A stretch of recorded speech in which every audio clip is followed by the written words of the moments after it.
Hello and a very warm welcome to the Late Breaking F1 podcast presented by Harry Eade, Sam Sage and me, Ben Hocking. We've just done a PO box opening, and if you'd like to send us anything via our PO box, we are very, very grateful to receive anything. And Sam, we've just been wetting ourselves for the last 5 minutes.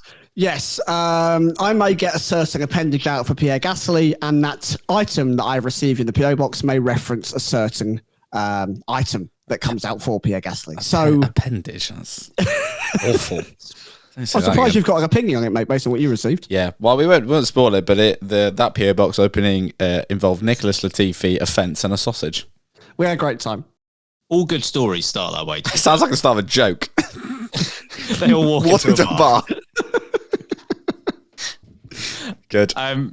Shockingly enough, Nicholas Latifi doesn't feature on today's rundown, which is a massive shame. But we do still have a lot to keep you occupied. We've got question of the week, of course, coming up later on. We've got some comments from Max Verstappen about the calendar. Alpine have decided they don't want to make their own engines anymore. But let's start with this question. Who's in the running for driver of the season? Now, Max Verstappen's looking pretty healthy in the Drivers' Championship standings. It would be a surprise, but not impossible for him to lose that at this stage. But there is still a question about whether he has been the best driver so far this season. So, Sam, kick us off on this one. Who's in the running for the award at the moment, in your eyes? And who do you think it is right now? I am really pleased that you've come to me first because, folks, if you didn't know, we do our power rankings after every single Grand Prix. So we actually have a spreadsheet. Where can you find those? That's in Patreon, mate, which is the links down below. And you could get loads and loads of content every single month. And it's great value for money. I'm not going to go into anything else about that topic. So looking at my very nicely prepared spreadsheet, which has been made by Ben, because that's the kind of man that Ben is.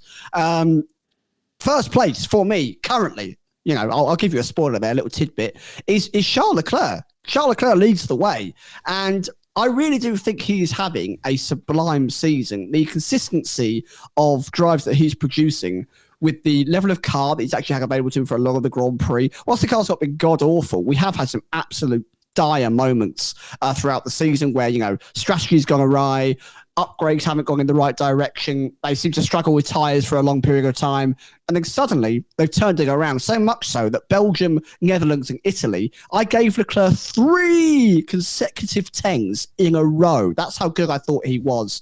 So for me, Charles Leclerc is leading the way. I genuinely think he's having a very underrated season because he's not involved in the title fight. There will be your Verstappens, your Norrises, etc. But I think Leclerc's absolutely smashing it. He deserves a lot of the plaudits for it.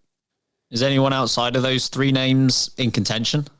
I think there's maybe some surprises of the season or maybe some up-and-comers who I didn't expect. So, for example, Nico Hulkenberg, I think, is doing an absolutely brilliant job. He has cracked the top 10 for the first time in the points tally so far this season. He's outdriving that Haas fantastically well. Was really, really impressed by how well he's doing. Piastri, I think, is absolutely exceeding expectations as well. I think he's driving spectacularly well. And he's made himself, there's a few more races this season. Not that we need them. Then I genuinely think that he's in the contention for a title fight. And then it's short. It's so short. But Franco Colapinto's done 3 races, and I actually think he's smashing it. So not driver of the season by any shot, but he deserves a little mention for how well he started. I heard Colapinto driver of the season. There might have been a negative in the middle, but I heard Colapinto driver of the season, which I think you engaged with, Sam. Ben, you asked the question, and then there was silence for a bit, and then Sam just said Franco Colapinto driver of the season. I thought he was going to mention Charles Leclerc on Max Verstappen, to be fair. Because he's in his top of his power rankings as well, so I really thought Leclerc would get mentioned. I hate doing a podcast with you two. Yep. Same. Good.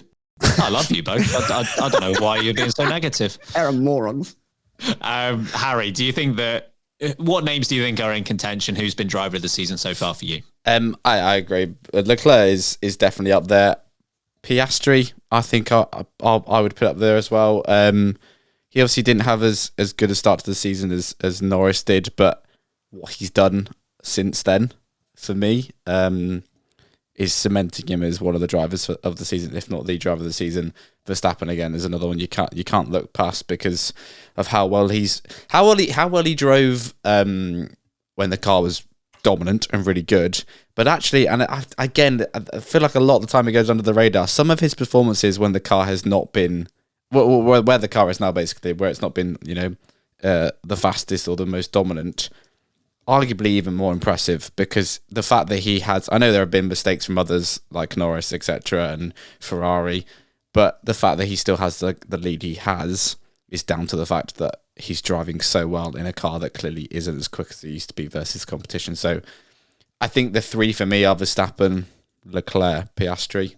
I don't know which order I'd put them in, which is probably a classic me. Piastri, just because I'm so impressed with that. He's in year 2.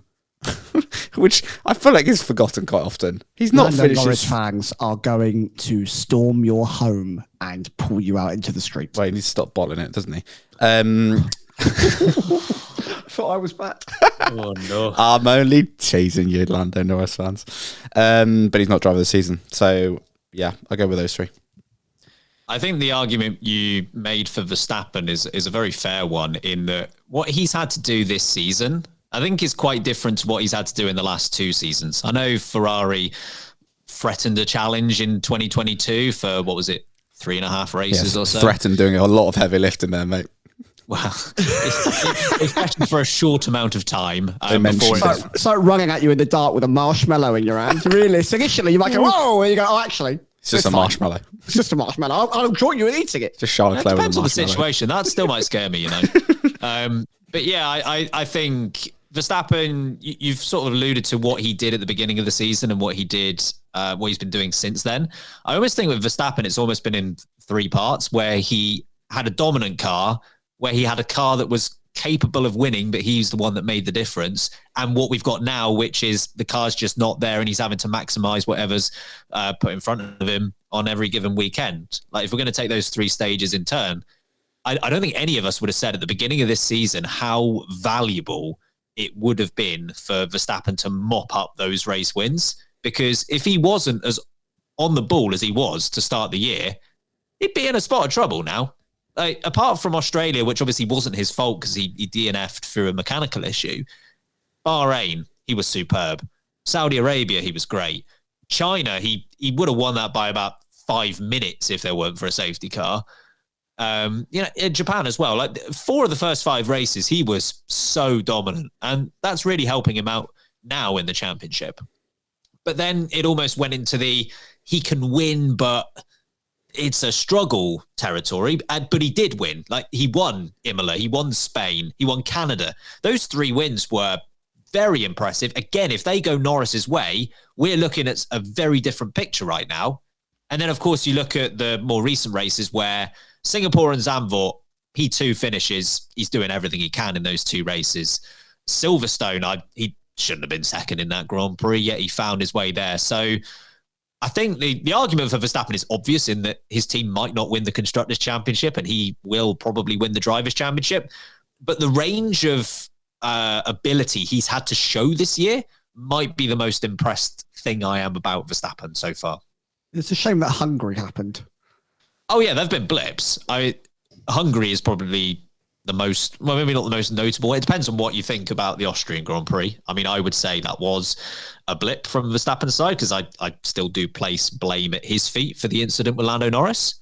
But certainly Austria, Hungary, I'm not sure if they're a Baku as well. I think you'd have to throw in there as well based on what his teammate did. But they have been few and far between. So he's definitely, I mean, in the running might be a bit of an obvious statement, but for me, he's leading the way. Yeah, it is interesting to see. Obviously, every driver has their ebbs and flows. The reason why I have Leclerc at the top is because I genuinely think that any negative results realistically have come from the team or the updates that they've made to the car or poor strategy calls, which, in some reflection can be based on the driver. Of course, they have a say in what happens, but not that much, I don't think. Whereas I think, Leclerc, when he has a normal race day, he exceeds. He absolutely exceeds. You just have to look at what happened at Belgium, for example, where he beat both Verstappen and Norris in a car that I believe was inferior to both of those drivers. I think that's why I've got him slightly separate from kind of those other 2.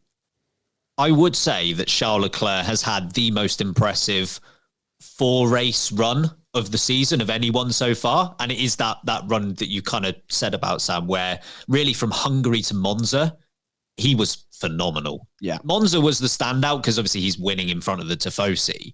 But equally, every result before that, Hungary, he put the car where it didn't deserve to be. Zandvoort might have been the best of the lot. Like, he should not have been on the podium that day, yet he found a way ahead of the likes of Piastri. Belgium that you referenced as well, I think he kept a couple of cars behind him that probably shouldn't have been there. So in terms of like form, I don't know if anyone beats that run of form that Leclerc had.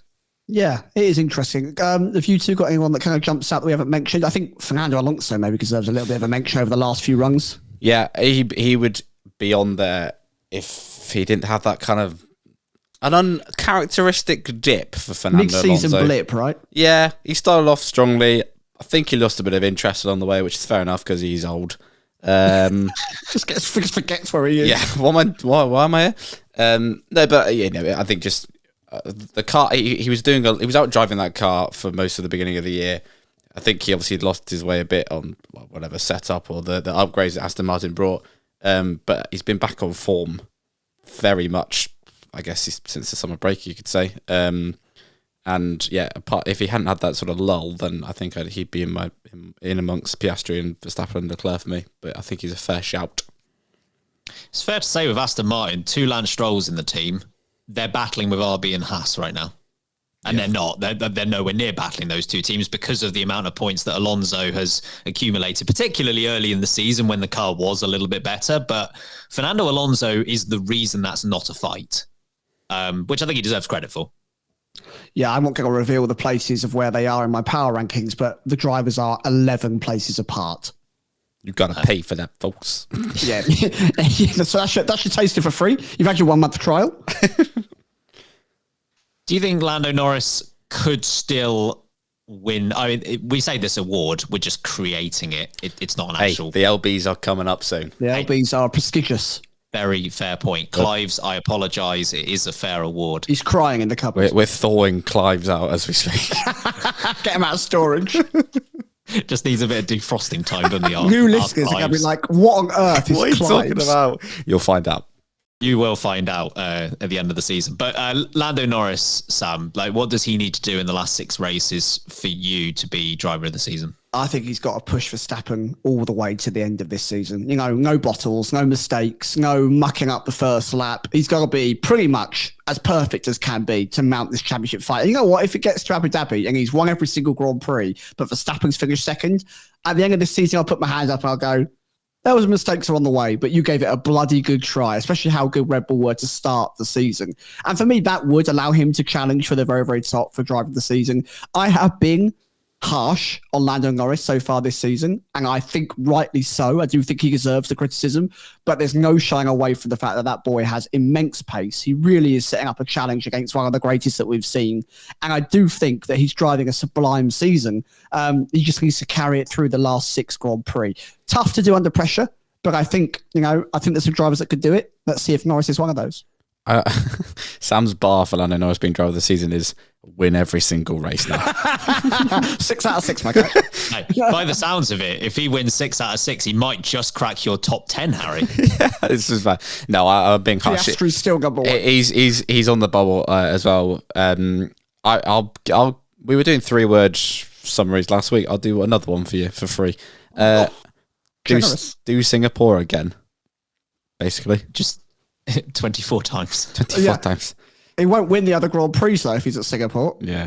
No, I just be as impressive. I know there were a couple of little mistakes in that one, but be as impressive as he was in Singapore, and he's definitely with a shout. Well, you could do that at Kota because the walls are 3 miles away from the You side can of the lock track. up and do whatever you want, mate. You could put breakdancing competition on the track limits of that racetrack, and no one will ever get near a wall. I randomly thought about. Have you mentioned against Texas? I randomly thought about today.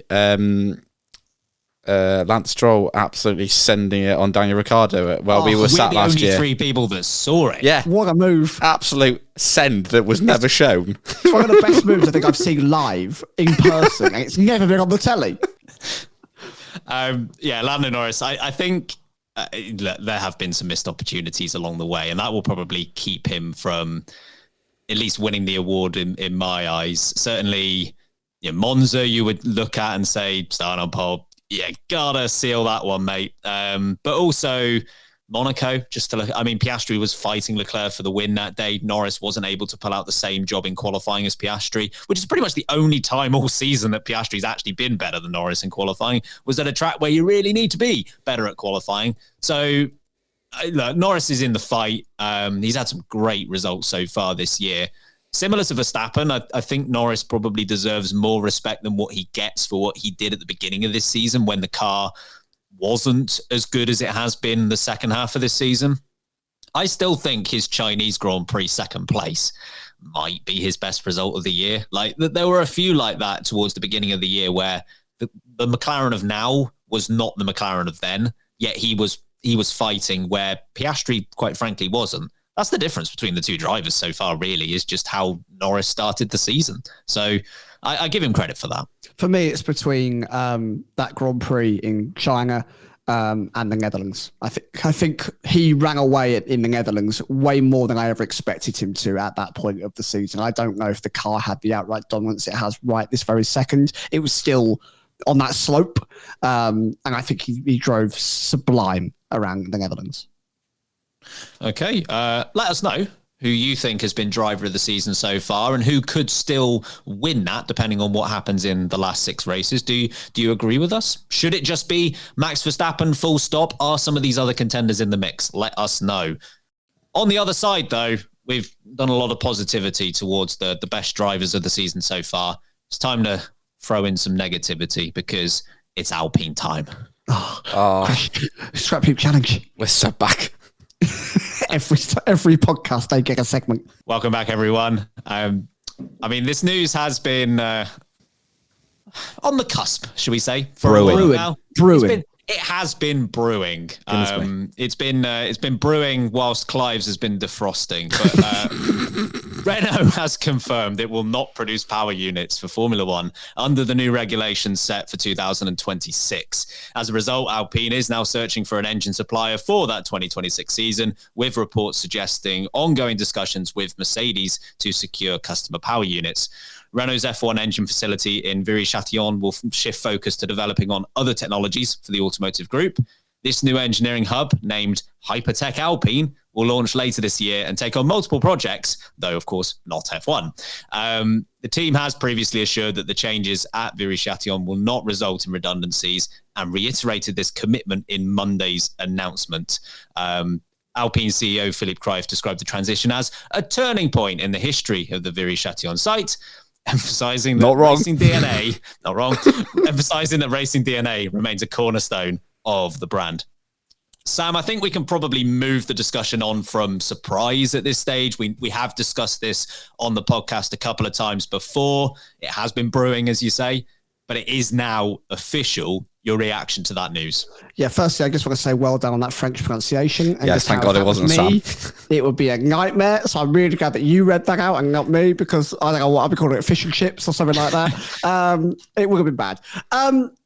Renault, Alpine, the family, making a Formula One car where you are a manufacturer, not just a customer team, a manufacturer without your own engines in them. It's like Cadbury's chocolate making the wrapper of a chocolate bar, but not making the chocolate itself. It quite literally defeats the point of what you're trying to achieve. Right? Why? What's the point? What are you advertising now? What are you using your marketing for? What are you spending all this money for to grow and to develop? Who are you trying to incentivize to drive your cars, to buy your cars, to gain and favor trust in the normal consumer, to build technology that you can put into your road cars? And I know that F1 isn't only about selling road cars or developing better technology for road cars. Sometimes it is just about going fast, go fast, as like McQueen once said. But you ain't doing that either. Even without the engine, even with another engine, you still ain't going to be going fast because your car is draggy as hell, slow as balls, as we like to say. So no, I'm not surprised, but I am, cliche, very, very disappointed that this has genuinely gone in this direction.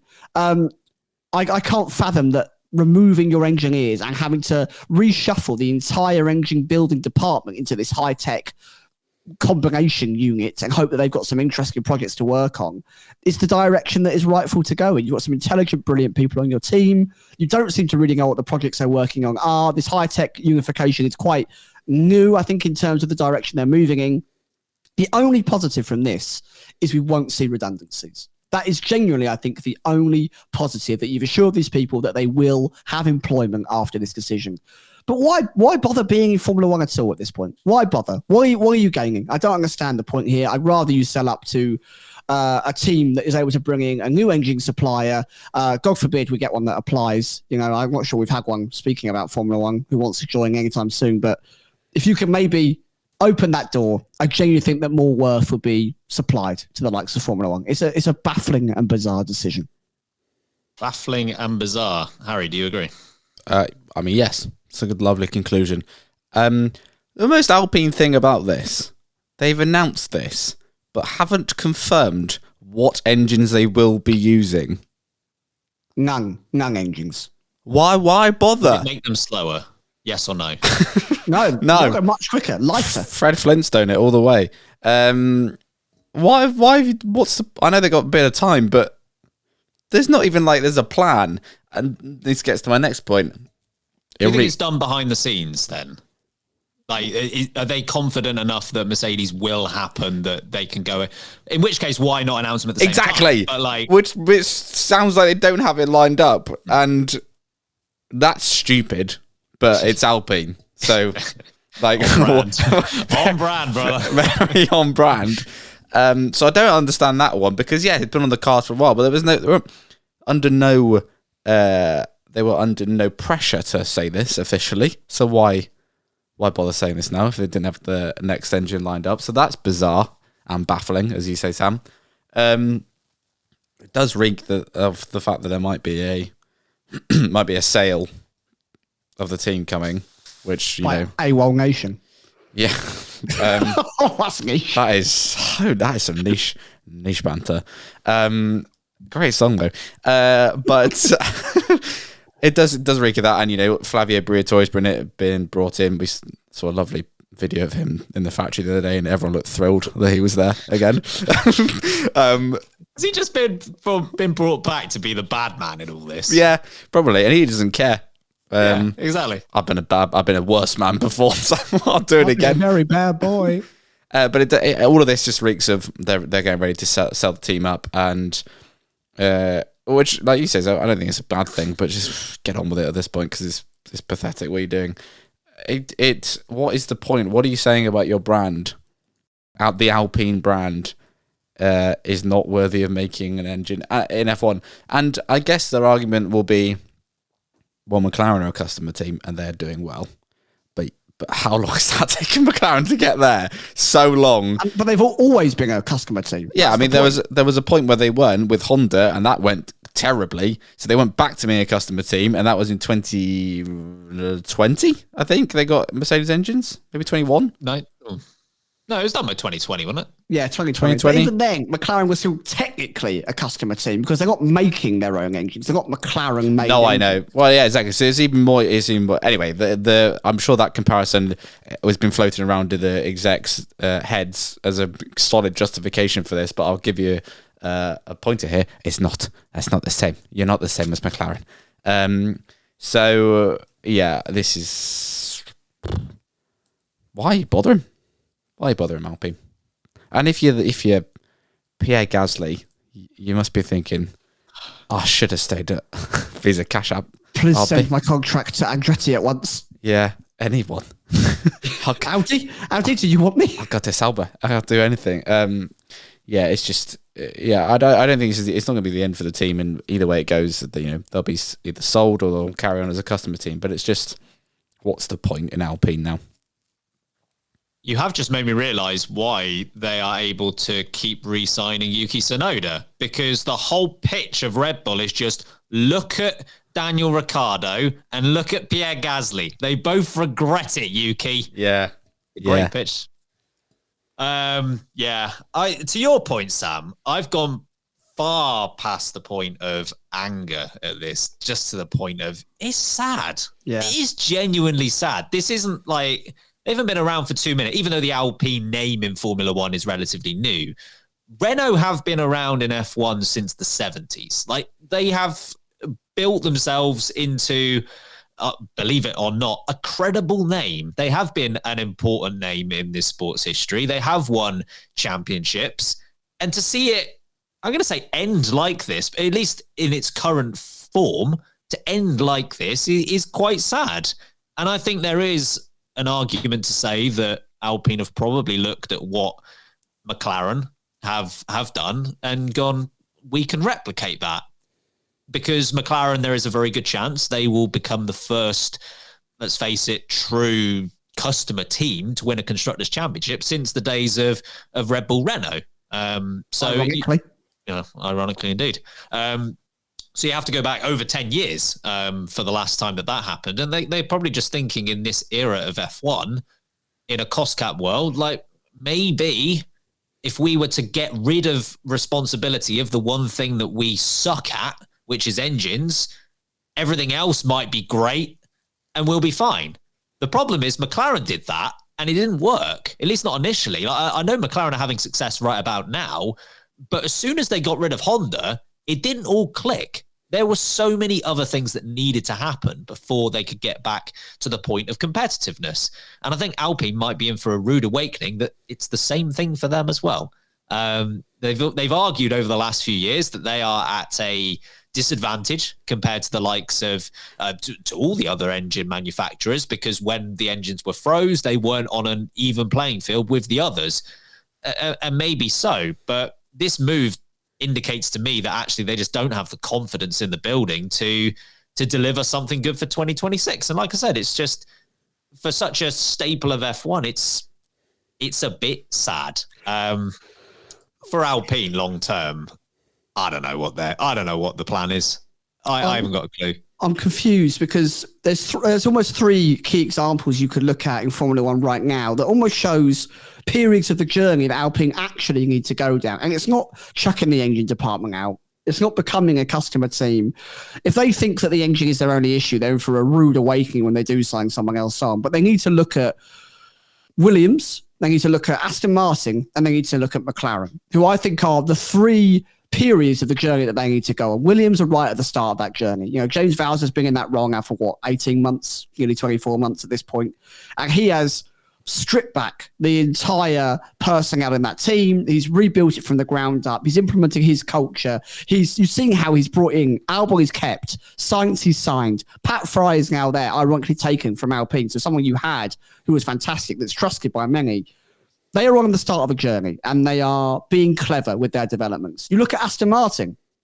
Aston Martin are delivering on brilliant developments in terms of their manufacturing, their infrastructure, their investment outside. They're going and getting someone like Adrian Newey, Alonso sticking around. The team that they're bringing in from outside is the best of the best. And then you look at McLaren, who are almost at the end of that journey or the peak of that journey, where they have built this multifunctional department head system. They've got Stella, who's promoted from within. Zach Brown is leading a brilliant marketing effort. They are putting trust in each key area of each part of the business, and they are delivering prime time results. Ironically, one of their drivers again was yours. You had that asset. Multiple assets that these three teams are using came from you. So if you think that the only issue is your engine, then you need to sit back and look at what actually makes a successful sporting team. It's not just the thing that goes in the back and goes vroom vroom.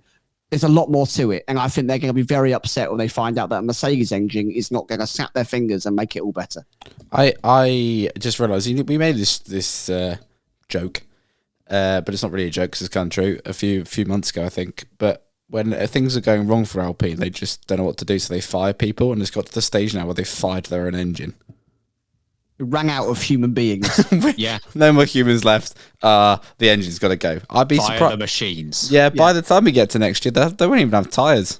They're fired Pirelli. When we get to Abu Dhabi. They get so little attention, I'm not convinced they do have tyres right now. I promised myself I wasn't going to laugh at this next sentence, but we'll see how it goes. They want to expand into the North American market in 2027. How they doing that? Oh man, that could be one for the ages. I don't understand what they're thinking is like.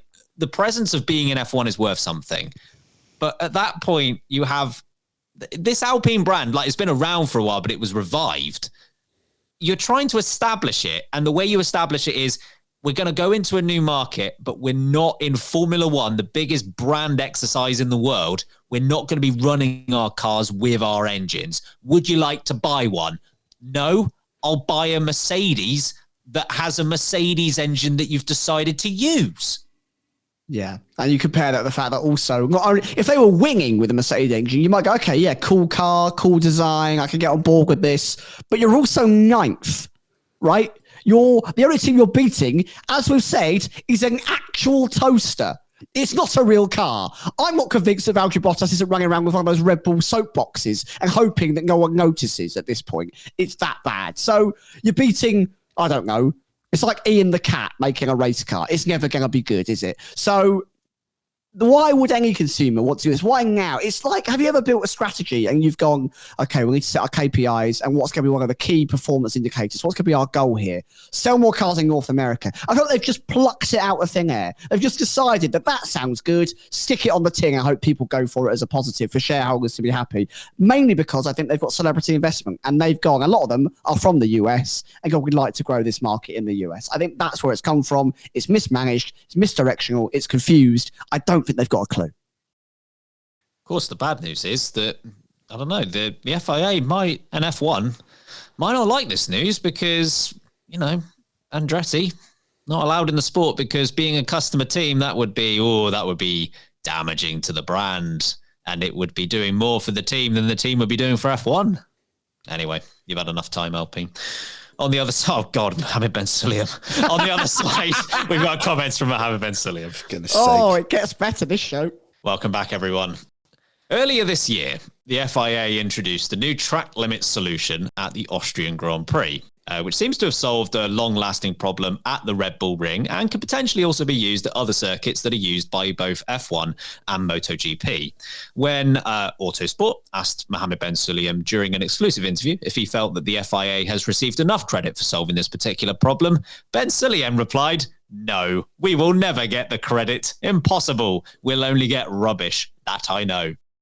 He thinks that the FIA not only deserves more credit, but also deserves more on the financial side for all the investments it has made. When you look at it, everybody made money out of the FIA. Everyone except the FIA. Everyone gets the credit except the FIA. Harry, you know what? Are we being a bit harsh on Ben Sulayem and the FIA? Are we the problem? No, it's the kids who are wrong. Oh, should we just take it down a notch? Yeah, sure. Give him some credit. Harry, give him some goddamn credit. What for? A track limit solution. For one example that he has to give. The FIA, yes, probably do deserve some more credit for things they do in F1. I think they're often invisible. I'm not saying they're without their flaws, but they're invisible for some of the work they do. Safety-wise, I'm not using the track limits one, that's garbage, but safety-wise, some of the things they do, it goes unnoticed, and it's just sort of taken as read that that's the way it is, and F1 wouldn't run without the FIA. No other way to put it, it wouldn't run, and a lot of motorsports wouldn't run without them. Having said that, shut up, Ben. Not you, Ben, sorry. No, we're back on this one again. Shut up, Ben. Sorry. The reason why is because you keep saying stupid things. Stop saying dumb things and people will stop criticising you. Also, I know I just gave a load of compliments to the FIA, but also it's a mess a lot of the time. Like the stewarding's a mess. How they decide on penalties is an absolute shambles. They just make it up as they go along. It's like as if we did it.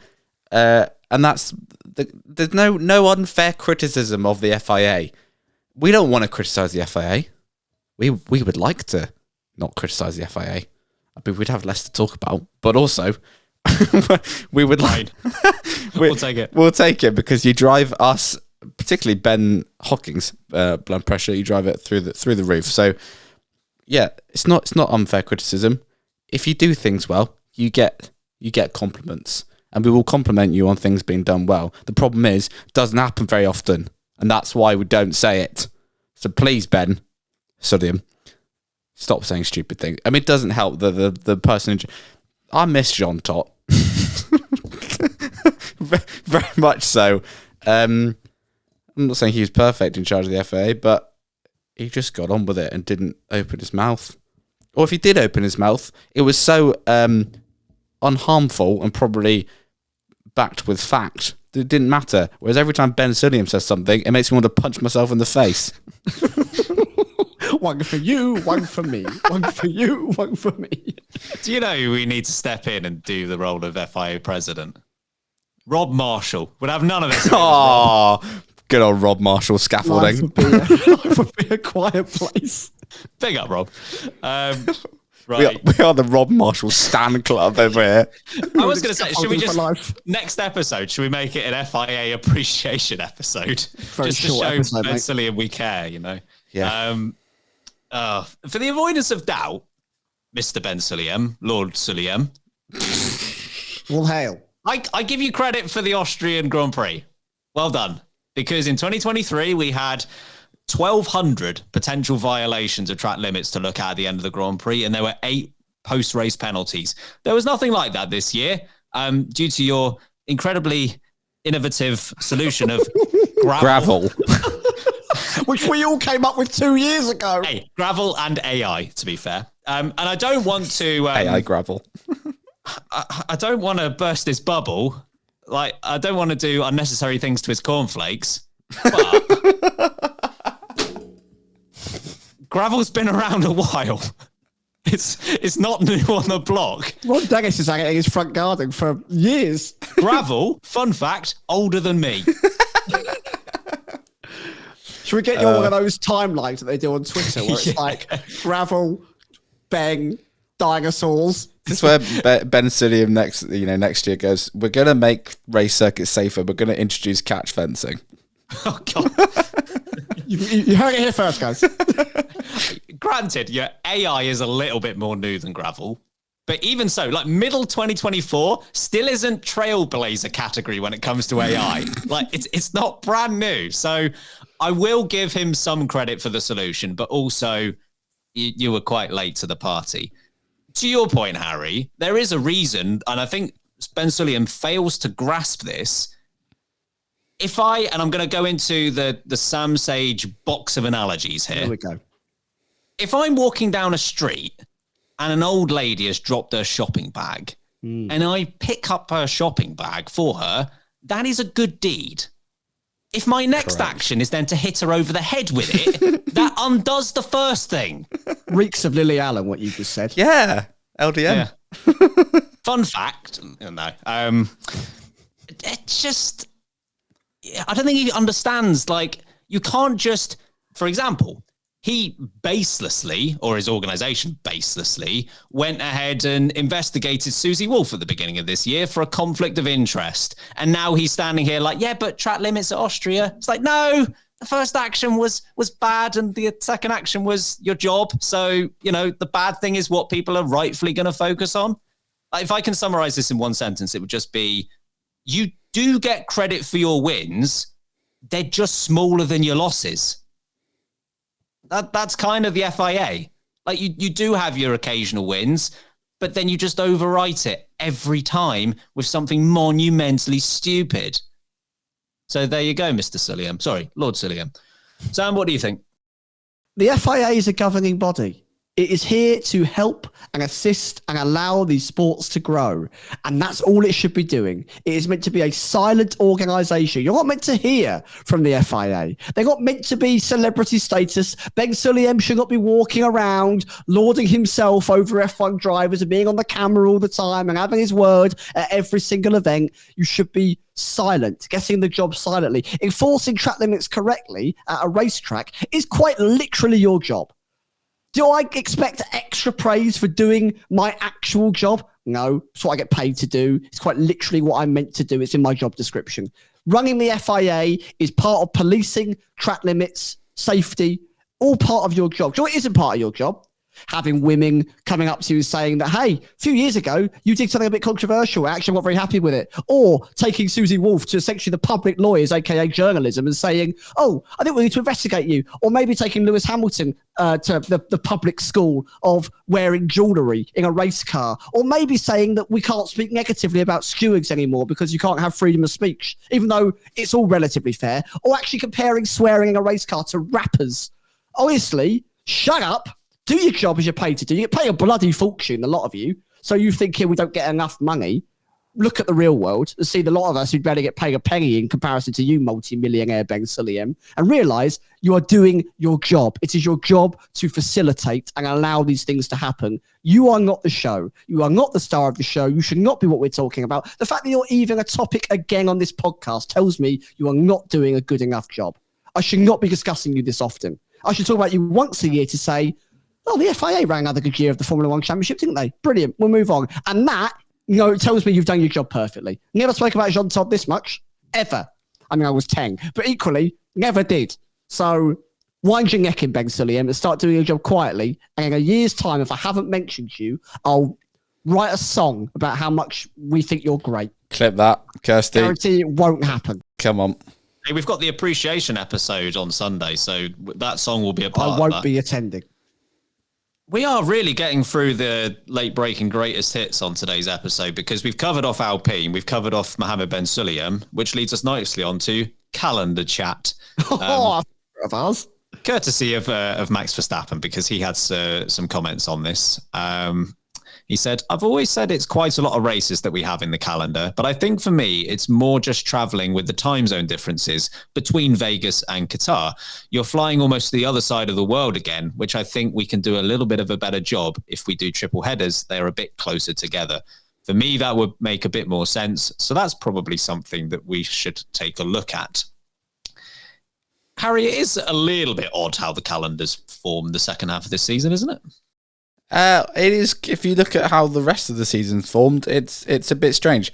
I'm not against the people who work in F1, the good people who work in F1, and getting a bit of a break here.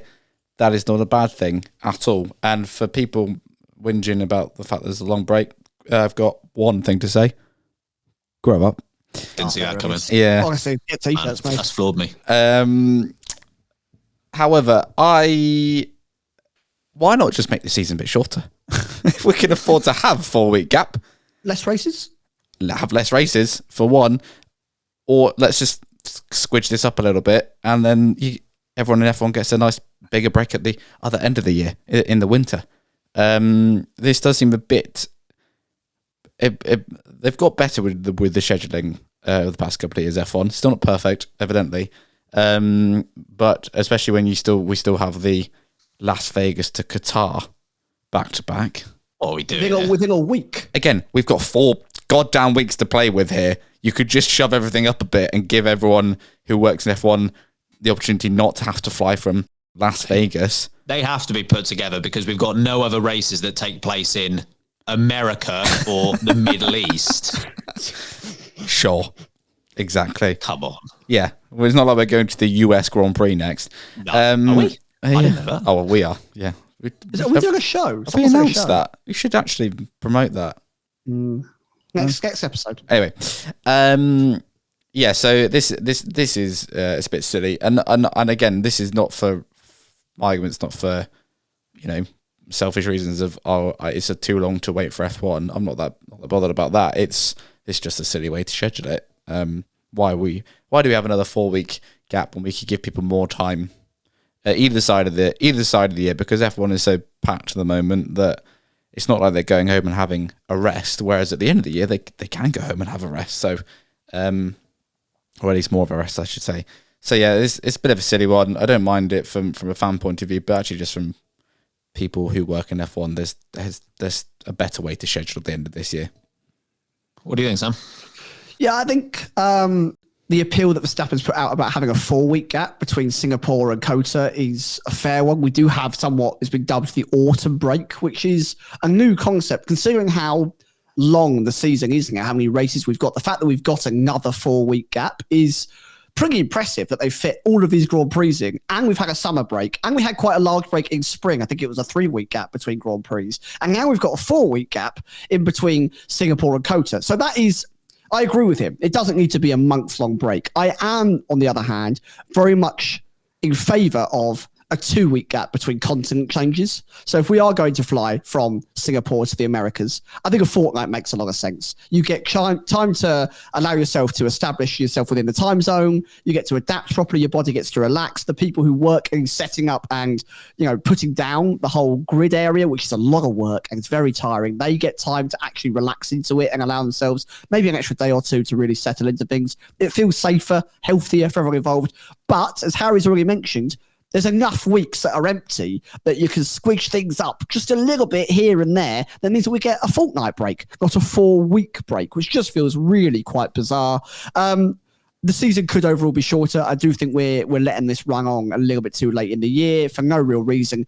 And as we all agree, the Qatar-Las Vegas jump is just stupid. Genuinely stupid. They have been better at scheduling. We are having a better time at having continental seasons, basically continental championships, where we have a bit of a spat in Asia, and then we pop over to Europe, and then we fly off to the Americas, and then we come back to Japan. The Middle East. Moving is an example of that. Right. Yeah. That's a great example. The fact we've got Australia, Japan, and China all grouped very closely together. Yeah, makes a lot of sense. We've been saying it for years. Makes a lot of sense. So having Saudi right at the start, along next to Bahrain, etc., but why not have Qatar and Abu Dhabi? Right? Singapore is actually quite close to that region. Baku is quite close to that region. Why not bring them all to the start of the season? There's way more that can be done. It's a step in the right direction. But I do think that we need to have less time between, for example, Singapore and Austin, and a little bit more time between Las Vegas and Qatar. I just think those gaps could be rearranged better across the season to allow people a healthy break, but also keep us interested, keep us seeing racing more frequently. Yeah, it's an odd end to the season because we've got from the summer break to the end of the year, it's 3-week summer break, double header, 1-week break, double header. This 3-week break that we're in now, triple header, 2-week break, triple header. Sprint races as well. Oh, yeah. So a very good point. There are a number of sprint races as well involved in those. And I feel like we had a point where it was the norm to basically have race weekend, non-race weekend, race weekend. So you got a 1-week break in between race. We've only got that once in the second half of this season. It's become something of a rarity. Verstappen's absolutely right on this in the Las Vegas to Qatar transition is the most stupid one out there. Good news. That's not going anywhere next year either. That's in the calendar for 2025. I think 2025 does look a little bit more sensible in that we don't have such a long gap as we do now. Next year, it's 1 week shorter, but there's still a few things that don't make sense, particularly, if you were to push Las Vegas back, and I know it's not as simple as this because Las Vegas probably isn't just available to be used as an F1 track whenever you want. But I think they're gagging for business, mate. No one's ever there. Sure, let's chuck Las Vegas back a week because at that point next year you would have a double header of USA and Mexico. Brazil's not as part of a triple header next year. It is this year. You would then have a double header of Brazil and Las Vegas, and then you would have a double header of Qatar and Abu Dhabi. That feels like it makes more sense than, for whatever reason. I know you've got technically the extra day with Las Vegas being a Saturday night race, but it's a brutal end to the year. So, like I say, 2025 is not going to be solved, but hopefully at some point in the not too distant future, it will be sorted out. We shall see. Come on, FIA. We shall see. We've got our game segment coming up right after this final break. Can I ask a question before we go to break? Yeah. You've not once mentioned what game we're playing, and on the schedule it just says quiz. I have been waiting for this all day. Yeah, don't get excited, mate. It's not that good. Oh, okay. No, all right, fine. Sorry, listeners. Welcome back, everyone. Something a bit different. It's not one of our normal games, but good. I thought I'd give something a try. Full disclosure, it's a good chance this is rubbish, but this have you made a jingle? Do you know this reeks of F1 Alphabetti?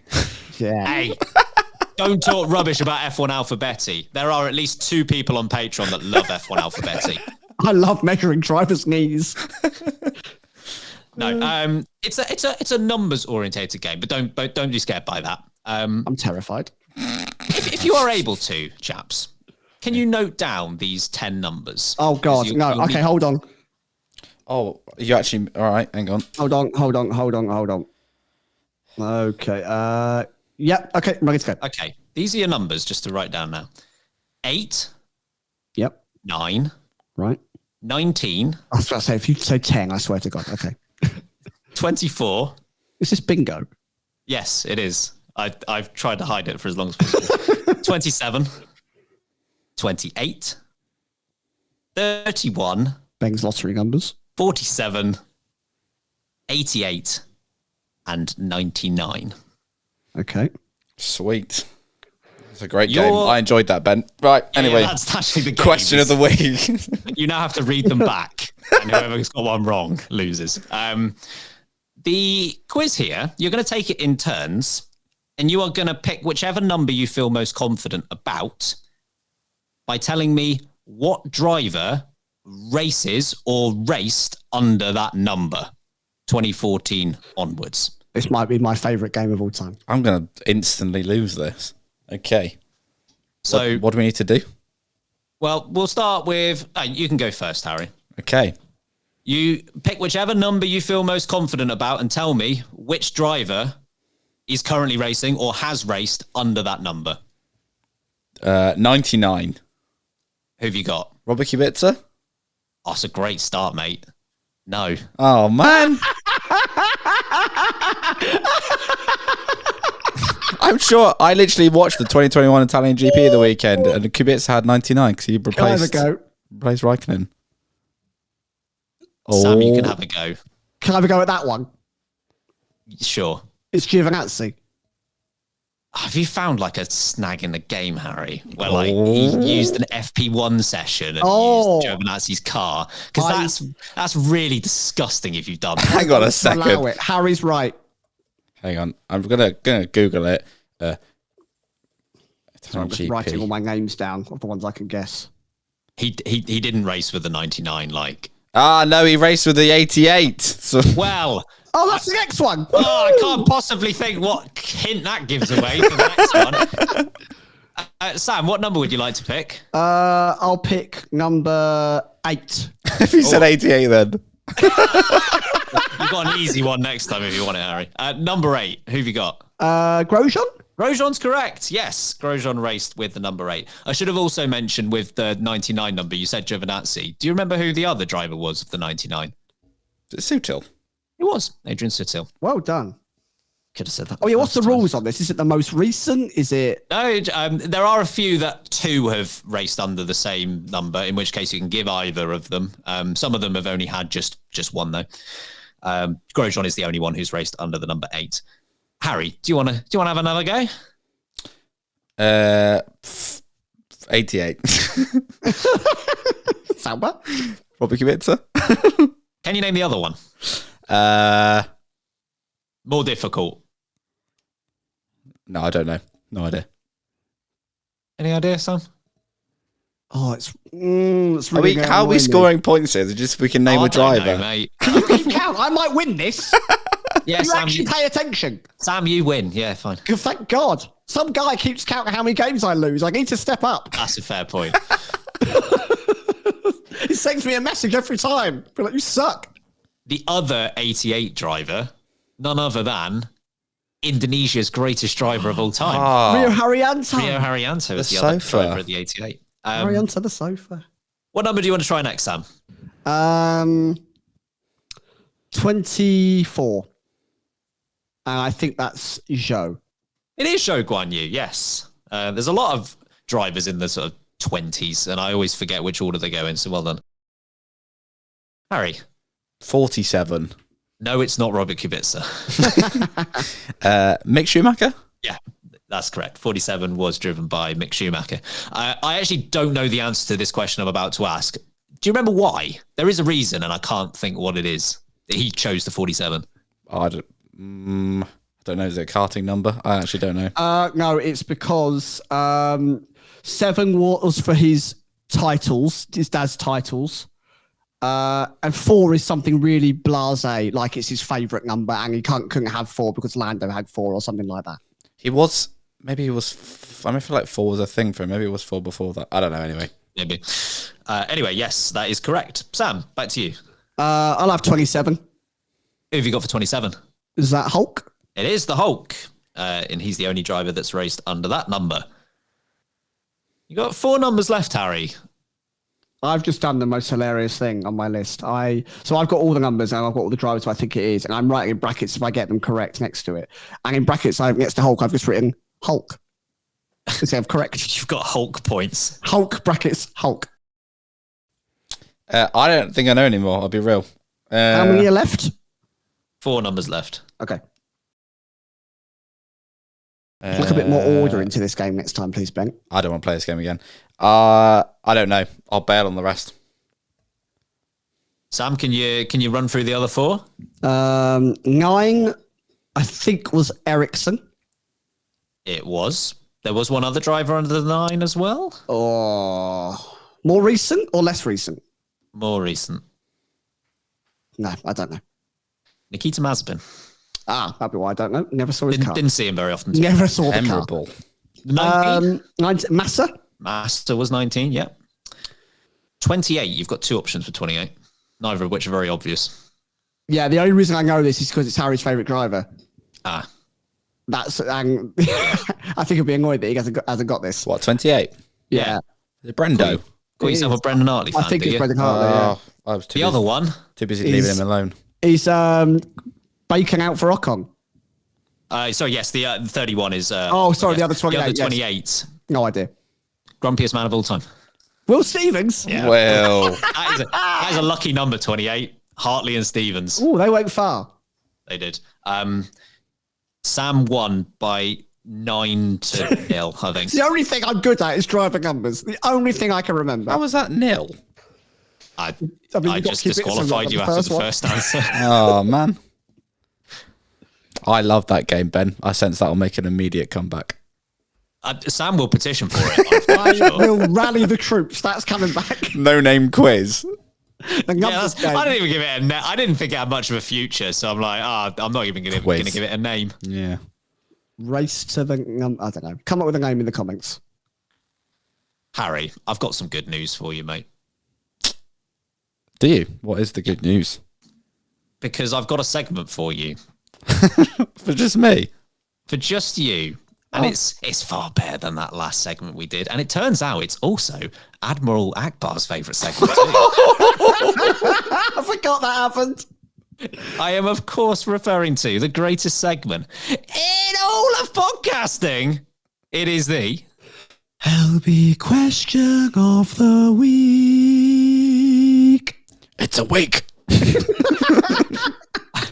I re-listened to the episode and honestly, it's a question of the week sent me like 3 times. I had to listen to it. Admiral Akbar. It's a question. That's so good. It was Max Verstappen's birthday 2 days ago as you're listening to this on Monday. And we asked the question, what did Red Bull get him for his birthday? What do you get the man that has everything? What is one I can't read out? No, you can't. I actually can't read out, but that's made me laugh. So well done to that person. Someone out here has said, Hat's Deli Shop, I mean, that's advertising for you, so well done you, has said, a lovely evening of dinner, dancing and banter with Mohammed Ben Sulayem. I'm sure he wouldn't get any credit for it though, would he? I'll talk about for a lovely meal. It's what you should be doing. That'd be me on the podcast. So I immediately now go to the hidden by Instagram, or at least for my one. Some Blake, I don't know why this is hidden because it's excellent. Blake has said a cannoli and a ticket to the late breaking live show in Austin with free parking. Oh, the parking is free. Free parking. Are you Free. joking? Free parking? Free. God. Hang on, we have listeners. Goodness me. Better with June has come up with, I think, playing on quite a crafty rumour here after Horner's interviews this week and said Danny Rick as his 2025 teammate. It's one of the Christian Horner comments we can read. Yes. Yeah. The other one, there are many. we can't. There are not many broadcastable ones. No, sir. And Bridger said pinto beans. Cheers. Fair. This one's savage. From Caesar Salad. A 7-Eleven gift card, so they get some Jos abandoning him's there. He can at least get some nachos. Oh, man. Ready for that. Oh, I'm so bad at you, Yoss, honestly. Whirly Bar and Cars 2 on DVD. Thank you, Alex. That's an excellent. Cars 2?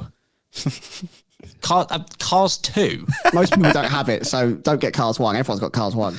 Why would you want Cars 2? Cars 2 is so much worse than Cars. One of my favourite life moments is sleeping in a car's bed at Disneyland and hearing Life is a Highway every 3 minutes. Gosh. It was the best day of my life. Really like this one from Myra, a cat named GP, Sure. which I think is great. The one that made me laugh the most was from Joe Burke, who just said, hope. Please. Please hope. A Bottas calendar from Gary. Sam's already got one. He doesn't need one. Got one. It's great. I'll share it. Well, Pint of lager from Alicia. I would like a pint of lager. Yeah. Nice and simple. Kvyat's new puppy. Oh, no.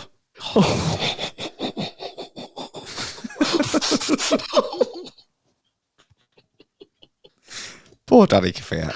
Oh, no. You're so horrible, the lot of you. Yeah, I probably should have seen this coming when I put this together.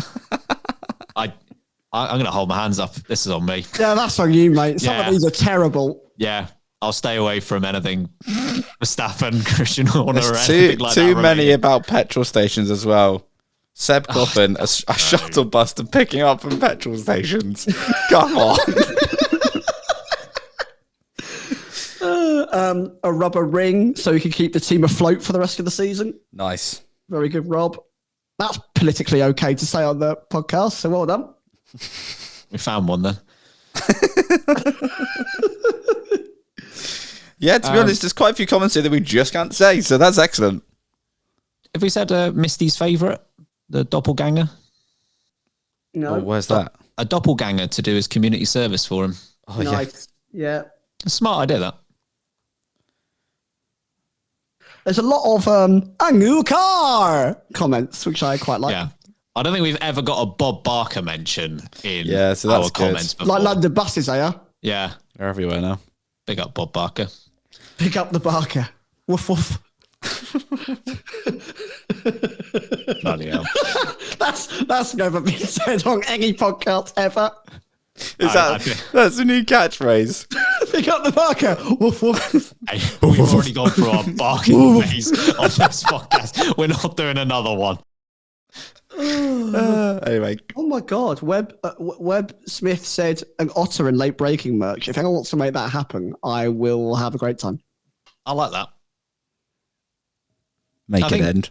Well, honestly, like an otter is the most innocent way we're going to end this segment. So Yeah. I think we do stop it there.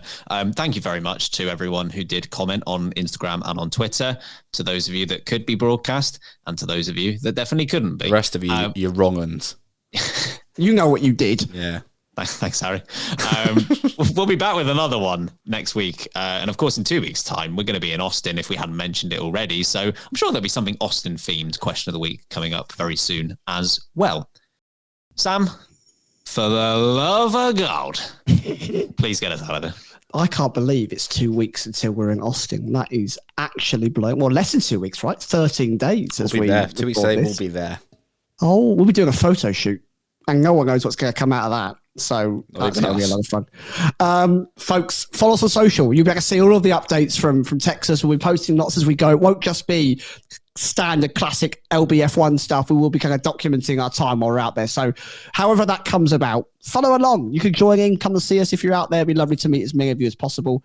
Patreon is available if you want loads of extra content in this barrenness Formula One time that we've got. No F1 content for so many days. Then check it out. Links in the description. Loads of you have joined recently. We appreciate the support massively. That genuinely is one of the biggest helps you can ever give to this show, is joining the Patreon. Join the Discord. The link's in the description. Follow us on social media. As I've already said, Late Breaking F1 everywhere. YouTube is Late Breaking F1. This has been videoed, so you can see our silly reactions for the whole of this podcast. Some of them very angry indeed. I think that's going to be it. So stay tuned for the weekend's episode, which will be another F1 chit chat. We love you. We're going to leave you. In the meantime, I've been Samuel Sage. I've been Ben Hocking. I've been Rob Marshall. And remember, keep breaking late. Get the scaffolding out. Bring up, Rob. Come on.